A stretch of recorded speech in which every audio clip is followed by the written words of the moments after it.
Яшәүдән мәгънә эзлиләр. Табучылар бик сирәк. Яшәү мәгънәсе гади. Тугаш яшәргә кирәк. Яшәү мәгънәсен белгән шын шагыйрь иде ул. Бу атнада татар әдәбияты зур югалту кичерде. Республика лаеклы улларының берсен, халыкның яраткан шагыйрен, актив депутат, үткер сүзле публицист, татар телевидениесе, яшь ленинче һәм Сабантуй гәҗитләренең талантлы редакторын югалтты. Каты авырудан соң 71 яшендә күренекле халык шагыйре Роберт Миңнуллин вафат булды. Аны бүген Казанның яңа татар бистәсе зиратында җирләделәр. Эфирда атна яңалыклары белән мин Гөлназ Гайни, исәнмесез? Бүгенге чыгарылышның төп яңалыклары. Алабугада коронавируска бәйле ситуация нинди? Шәһәрнең махсус аерым икътисади зонасында битлекләрне тегү өчен материалларны җитештерү күләмен 10 тапкыр арттырачаклар. Бу атнада Алабуга районында язгы кыр эшләренә старт бирелде. Бүгеннән алып Россиядә президент Владимир Путин игълан иткән ял атнасы башланды. Ул 5 апрельгә кадәр дәвам итәчәк. Чара коронавирусның тиз таралу куркынычын булдырмый калу өчен кабул ителде. Эшкә чыкмаган өчен хезмәт хакы түләнәчәк. Тормышны тәэмин итүнең барлык структуралары, медицина оешмалары, дарухана, кибет, банк һәм финанс хисапларын башкара торган оешмалар, транспорт, шулай ук барлык дәрәҗәдәге хакимият органнары эшләвен дәвам итәчәк. Ул арада Алабугада коронавирус таралу куркынычы аркасында профилактика чаралары көчәйтелде. Коронавирус буенча имин булмаган илләрдән кайткан 100дән артык кеше бүген 2 атналык изоляциядә. Булар барысы да Алабугаларның иминлеге өчен эшләнелә. Рәсәй кулланучыларын күзәтү үзәгенең территориаль бүлегендә билгеләп үтелгәнчә, шәһәр һәм район халкы үзләрендә саклык чараларын намус белән башкаралар. Ил имин булмаган исемлегенә кермәсә дә, чит илдән кайтулары турында белгечләргә үзләре шалтыратып әйтәләр. Моннан тыш кинотеатрлар, китапханәләр, спорт объектлары килүчеләр өчен ябык. Шәһәрнең медицина оешмаларында диспансерлаштыру һәм профилактик тикшерүләр вакытлыча туктатылды. Бүген Алабугалар өчен коронавирус мәсьәләләре буенча кайнар линия эшли. 8-800-222-5900 бу Рәсәй кулланучыларын күзәтү идарәсенең кайнар линия телефоны. Ул иртәнге 8дән кичке 8гә кадәр эшли. 8-800-2112 бу Сәламәтлек саклау министрлыгының кайнар линиясе тәүлек буенча эшли. 8-8-55-57-441-01 Алабуга үзәк район шифаханәсе телефоны иртәнге 8дән кичке 5гә кадәр эшли. Перспективалы социаль-икътисади үсеш палатасы көн сайын кирәклек куллану товарларын булу-булмауны һәм бәяләр арту буенча мониторинг үткәрә. Сәүдә объектлары буенча да даими рейдлар үткәрелә. Все интересуются, спрашивают очереди, но все успеваем, все вовремя, все хорошо. Перспективалы социаль-икътисади үсеш палатасы рәисе Тимур Никонов җитәкчелегендәге башкарма комитет вәкилләре кибетләр шелтәрен тикшерде. Кадрлардан күренгәнчә кибет киштәләре тулы, сөт, шикәр, ярмалар, макарон бар. Башкарма комитетның сәүдә бүлеге белгечләре билгеләп үткәнчә бәяләр шул ук дәрәҗәдә. Сәүдә шелтәрләре җитәкчеләре белән сөйләшүләр үткәрәбез. Аларга бүгенге көн таләпләрен җиткерәбез, киңәшләр бирәбез. Санитар торышны үтәү буенча киңәшләргә килгәндә кибетләрдә барысы да катгый контроль астында. Кассир работает за кассой. Кассир сатып алучылар белән 1 метр арада эшли. Кибетне көнгә 3 тапкыр җыштырабыз. Бу дарухана. Белгечләр битлеккә, парацетамолга һәм дезинфекция чараларына ихтыяҗ зур дип белдерә. Халык күпләп дезинфекцияле торган әйберләр ала башлады. Безнең хәзерге вакытта парацетамол һәм маскалар гына юк. Уларда интернет киңлекләрендә, сәүдә үзәкләрендә көндәлек патрульләр үткәрелү турында мәгълүмат йөри. Ишанмагыз, бу ялган хәбәр. Барлык кешеләр дә хәлнең җитдилеген аңламыйлар. Мондый ялган хәбәрләр белән алар паниканы гына күтәрәләр. Сезгә киңәш, күп кеше йөри торган урыннарга бармаска, элемтәләрне чикләргә кирәк. Шулай ук саклану чараларын үтәргә, битлекне кулланырга, аны кулдан ясалганында файдаланырга була. Кулларны ешрак юарга һәм аларны зарарсызландырырга кирәк. Әлфинә Хуҗина, Айрат Шәйгәлләмов, атна яңалыклары. Карантин уңайыннан Алабуга районында пенсионерлар, шулай ук ялгыз яшәүче өлкән яшьтәге кешеләргә ярдәм итүче волонтерлар бригадалары эшли башлады. Авылларга килгәндә барлык пенсионерлар да җирлек башлыклары контролендә булырга тиеш. Шәһәр һәм районның ялгыз яшәүче пенсионерларына өйдән чыкмаска чакыралар. Азык-төлек, дару яки башка товарлар кирәк булса, 30345 һәм 75812 телефоннары аша кайнар линияга мөрәҗәгать итү зарур. Кирәк яракларны аларга өйләренә волонтерлар алып килә.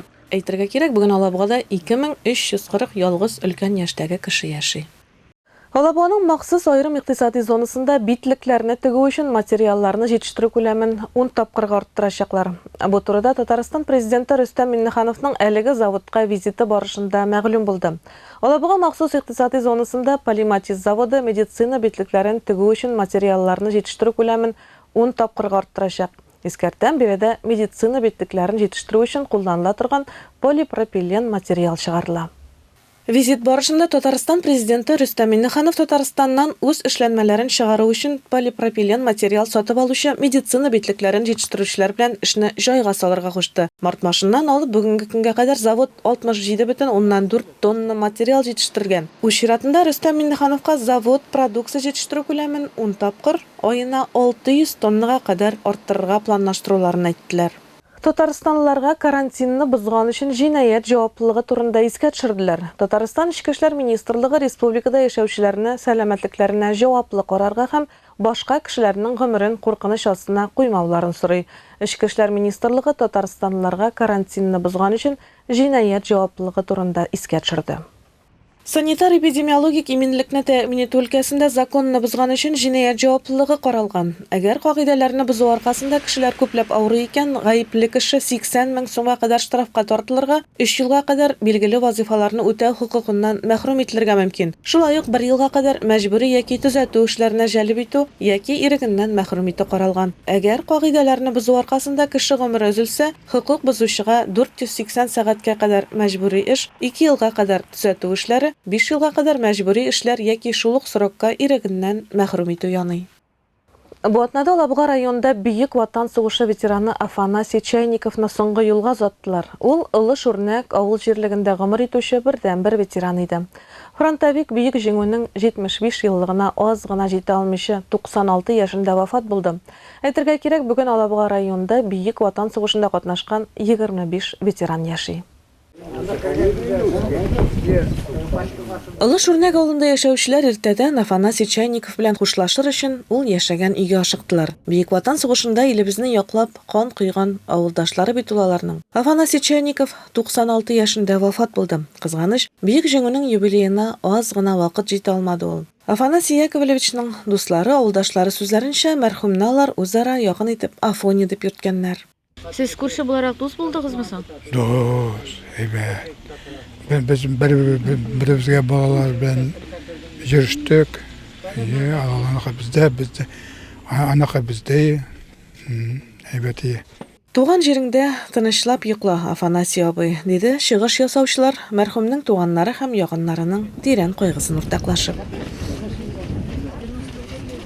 Афанасий Яковлевич 18 яшендә фронтка китә һәм шунда ук Волхов фронтына эләгә. Бу вакыт анда каты сугышлар бара. 43 елның январында бу фронт гаскәрләре Ленинград блокадасын үзүдә, 1944 елда шәһәрне дошман блокадасыннан тулысынча азат итүдә мөһим роль уйный. Афанасий Чайников Кронштадт һәм Псков астында разведчик була, 2 тапкыр яралана. Шуннан соң 43 елның февраленнән тыл гаскәрләрендә хезмәт итә. Өйгә 1946 елның 25 февралендә генә кайта. Хезмәт юлын туган авылында дәвам итә. Авылда көтә, Лубян саласында агач әзерләүдә эшли. Пенсияга чыкканчы почтальон булып та хезмәт итә. Өйләнгән, тормыш иптәше белән 9 бала үстергәннәр. Ветеранны Үмәк авылы зиратында, улы янашәсендә җирләделәр. Мәрхүмнең соңгы ихтыяры шунда иде. Гөлназ Ганилә Санзутина, Михаил Филатов, Атна яңалыклары. Бу атнада Алабуга районында язгы кыр эшләренә старт бирелде. Уҗым культураларын һәм күп еллык үләннәрне тукландыру өчен басуга беренчеләрдән булып, Колос һәм Яңа Юраш агрофирмасы механизаторлары чыкты. Быел көзгө бөртекле культураларны тукландыру 5000 гектар майданда башкарылачак, күп еллык үләннәрне 4500 гектарда. Һава торышы мөмкинлек бирсә, язгы кыр эшләренә районның калган хуҗалыклары да кушылачак. Агымдагы елда аграрийлар алдында гектарына 70 килограммнан артык тәэсир итүче матдә туплау бурычы тора. Авыл хуҗалыгы идарәсе башлыгы Руслан Сафин сүзләренчә, 1 апрельгә кадәр Алабуга аграрийлары Республика авыл хуҗалыгы министрлыгыннан минераль ашламалар сатып алуга субсидияләр алачак. Акчаны 1 гектарга 35 килограммнан да ким булмаган тәэсир итүче минераль ашлама туплаган хуҗалыклар алачак. Бүгенге көндә районда гектарына 44 кило тәэсир итүче матдә тупланган. Ә менә Вятский зори хуҗалыгында бу күрсәткеч 70-кә җиткән. Әйтергә кирәк, минераль ашламалар авыл хуҗалыгы культураларыннан югары уңыш алу һәм туфрактан минераль элементлар чыгаруны тулыландыру нигезе булып тора. Ашлама тама уңдырышлыкны арттырып кына калмый, аның сыйфатын да яхшырта. Шикәр, май һәм аксым, шулай ук биологик актив матдәләр микъдары арта. Быел Алабуга районы буенча чәчү майданы 35 мең гектардан артык тәшкил итәчәк.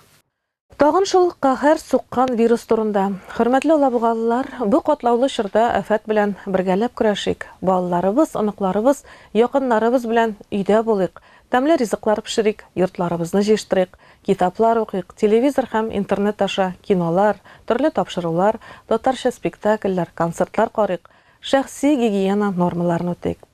Ә бүгенгә менә шулар, мин сезнең белән саубуллашам. Исән-имин булыгыз.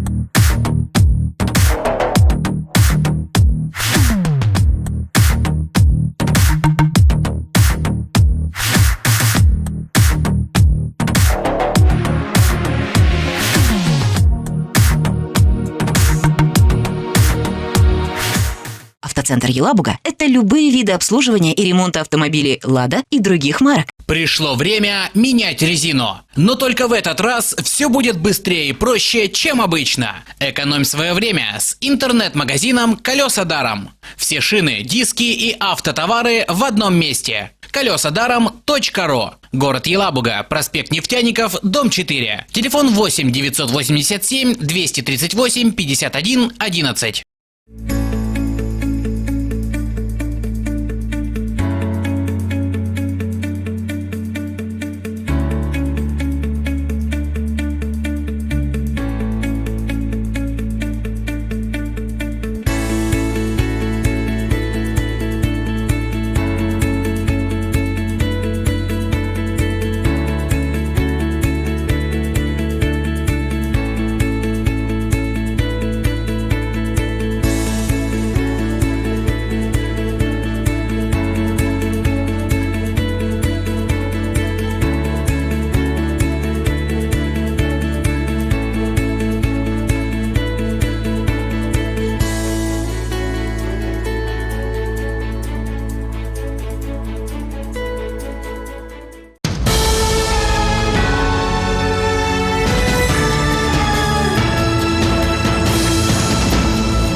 В преддверии 9 мая на телеканале Елабуга-24 стартует проект «С Днем Победы». Дорогие школьники и дошколята, давайте вместе поздравлять елабужан с этой великой победой. Съемки пройдут 30 марта, а также 6, 13 и 20 апреля. Поздравления будут транслироваться на телеканале Елабуга-24. Телефон для справок 379-73. Предварительная запись обязательно. Поздравление платное, 350 рублей. В подарок каждый ребенок получит диск со своим поздравлением. Наш адрес – Марджани, 32, рядом с филиалом Сбербанка в 4-м микрорайоне. У вас есть уникальный шанс выгодно инвестировать денежные средства в недвижимость, купив земельный участок в коттеджном поселке Гренландия. Коттеджный поселок находится вблизи национального парка Нижняя Кама. Реализовано более 20% земельных участков. Телефоны офиса продаж 8 965 609 28 28. Нет тепла на кухне. Нет света в подъезде. Не течет вода. В подъезде запах канализации. Грязный подъезд. Нужно заменить счетчики. Открытая Елабуга – ваш помощник в ЖКХ. Заявки принимаются по телефону 582 22.